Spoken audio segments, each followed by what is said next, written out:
சேசம்பட்டியில் அருள்மிகு சக்தி மாரியம்மன் கோயில் திருவிழாவை முன்னிட்டு மாவிளக்கு ஊர்வலம் வெகுவிமர்சையாக நடந்தது. தர்மபுரி மாவட்டம் நல்லம்பள்ளி அடுத்த சேசம்பட்டி கிராமத்தில் உள்ளது அருள்மிகு ஸ்ரீ சக்தி மாரியம்மன் கோயில்.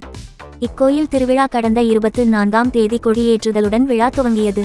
தொடர்ந்து விநாயகர் பெருமானுக்கு அபிஷேகம் செய்து பக்தர்களுக்கு கங்கணம் கட்டுதல் நிகழ்ச்சி நடந்தது. பின்னர் முனியப்ப சாமிக்கு பொங்கலிட்டு முப்பூசை விழா நடந்தது. 25ஆம் தேதி பக்தர்கள் கூழ்குடம் ஊர்வலமாக எடுத்துச் சென்று அம்மனுக்கு கூழ் படைத்து பக்தர்களுக்கு வழங்கப்பட்டது. விழாவின் முக்கிய நாளான இன்று ஏராளமான பக்தர்கள் அழகு குத்தியும் தீச்சட்டி மற்றும் மாவிளக்கு ஆகியவை முக்கிய சாலைகள் வழியாக பம்ப வாத்தியங்கள், வான வேடிக்கை, கரகாட்டம், மயிலாட்டம், ஒயிலாட்டத்துடன் ஊர்வலமாக சென்று அம்மனை வணங்கி வழிபட்டனர். தொடர்ந்து அம்மன் திருவீதி உலா நடந்தது. இதில் சேசம்பட்டி மற்றும் அதன் சுற்றுவட்டார பகுதி கிராமங்களைச் சேர்ந்த ஏராளமான பக்தர்கள் கலந்து கொண்டு சாமி தரிசனம் செய்தனர். வரும் 28ஆம் தேதி மஞ்சள் நீராடுதலுடன் கோயில் விழா நிகழ்ச்சி நிறைவு பெறுகிறது. ஏற்பாடுகளை விழாக்குழுவினர் மற்றும் பக்தர்கள் செய்திருந்தனர்.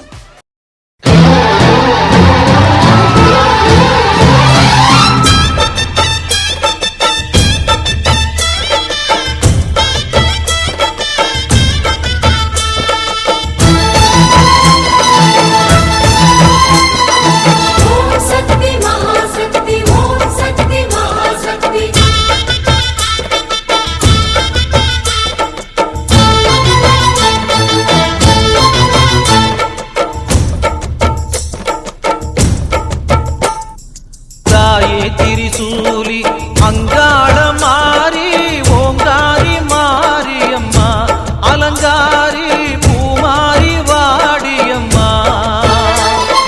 தாயே திரிசூலி அங்காள மாறி ஓங்காரி மாரியம்மா அலங்காரி பூமாரி வாடியம்மா.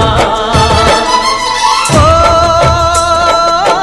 என்னம்மா கோவமா எங்களை பாரம்மா, சிம்மரதம் ஏறிடம்மா, எங்க முன்னாலே வந்து நடமாடிடம்மா. தாயே திரிசூலி